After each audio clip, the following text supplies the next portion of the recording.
इस देश का 100 से ज़्यादा PSUs इसी साल प्राइवेट अदारों को बेच दी जाएंगी। अगर सब कुछ प्राइवेट कॉर्पोरेट हाउसेस को बेचना है तो इसका मतलब क्या है? देश फिर से गुलाम हो जाएगा। लेकिन मोदी सरकार को सिर्फ वोट की राजनीति आती है, इसीलिए हमने तय किया कि हम भी इसे वोट की चोट से हराएंगे। 5 राज्यों में जहां जहां चुनाव हो रहा है, हम हर जगह जा रहे हैं।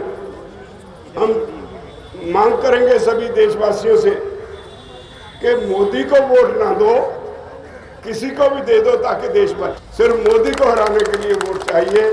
तो मैं उम्मीद करता हूं कि आज शुरुआत कलकत्ता से हो रही है। ये व्यापारी लोग हैं गुजरात वाले, अब देश को बेच रहे हैं। जितने लोग इस देश का, बैंकों का, फाइनेंशियल इंस्टीट्यूशंस का पैसा लेके भागे हैं, सभी गुजराती हैं। छोटी मोटी चोरी करके नहीं भागते।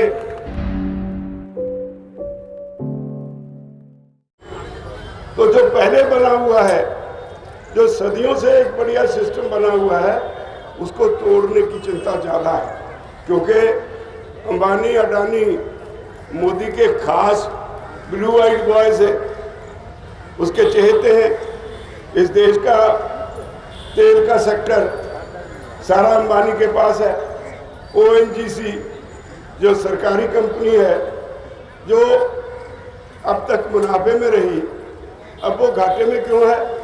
क्योंकि सारा जो अंबानी की रिफाइनरी में है उसमें तेल रिफाइन होता है। और कम्युनिकेशन में BSNL से लाइसेंस लेके BSNL कोई खा गया अंबानी, अब जियो सबसे ऊपर है।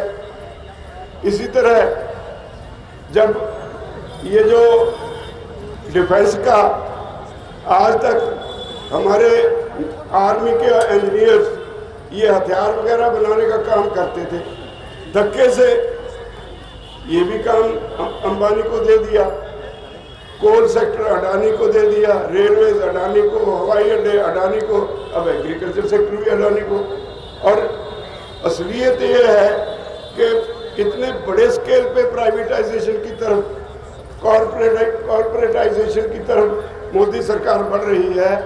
इन 3 सालों में कुछ भी नहीं बचेगा। हर चीज़, हर अदारा इस देश का 100 से ज़्यादा PSUs इसी साल प्राइवेट अदारों को बेच दी जाएंगी। अगर सब कुछ प्राइवेट कॉर्पोरेट हाउसेस को बेचना है तो इसका मतलब क्या है? देश फिर से गुलाम हो जाएगा। एक ईस्ट इंडिया कंपनी आई थी, आपका कलकत्ता उसका बेस रहा, यहाँ से सारा देश गुलाम बना लिया। और अगर ऐसे ही सब कुछ बेचते रहे कॉर्पोरेट्स को, और सब इतनी लार्ज स्केल पे अनएम्प्लॉयमेंट होगी, और इतनी लार्ज स्केल बड़े पैमाने पे, इतने बड़े पैमाने पे महंगाई होगी, आम आदमी का जीना मुश्किल हो जाएगा। तो हमारा आंदोलन इसी बात पे है। और मैं यहाँ बंगाल के भाइयों से ये कहना चाहता हूँ, पंजाब, हरियाणा, ईस्टर्न यूपी और राजस्थान का कुछ हिस्सा, वहाँ तो ऐसी हालत है कि सोसाइटी का हर वर्ग इस आंदोलन को अपना आंदोलन समझता है, और हर कोई वहाँ आके अपनी हाजिरी लगवा रहा है। अब देश के बाकी कोने कोने में हम इस आंदोलन को लेके जा रहे हैं, लेकिन मोदी सरकार को सिर्फ वोट की राजनीति आती है, इसीलिए हमने तय किया कि हम भी इसे वोट की चोट से हराएंगे। और यहाँ 5 राज्यों में जहाँ जहाँ चुनाव हो रहा है, हम हर जगह जा रहे हैं। हम मांग करेंगे सभी देशवासियों से कि मोदी को वोट ना दो, किसी को भी दे दो ताकि देश बचे। हमारा आपसे अनुरोध है, हम किसी एक पॉलिटिकल पार्टी की सपोर्ट के लिए नहीं आए।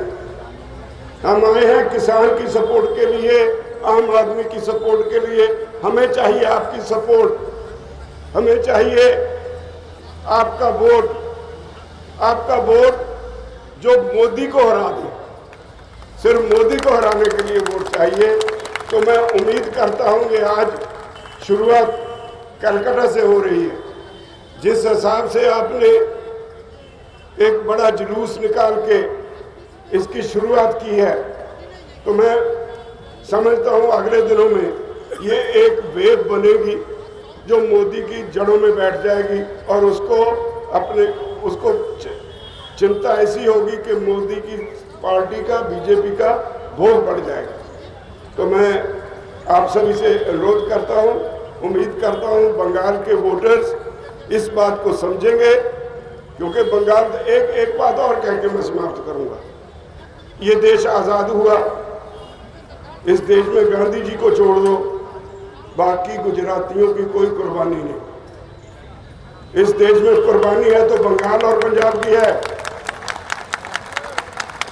देश का बंटवारा हुआ, आपके बंगाली जो बांग्लादेश गए, जो ईस्ट पाकिस्तान था, या वहां से यहाँ आए, हमारी काट कटाई आपस में हुई। पंजाब से पाकिस्तान के पंजाब में गए हमारे यहाँ भाई, मुसलमान भाई, और वहां से हमारे लोग इधर आए, लाखों की संख्या में हमने एक दूसरे को काट मारा। और इसका सेक किसी स्टेट को नहीं लगा, ऐसा सेक किसी स्टेट को नहीं लगा।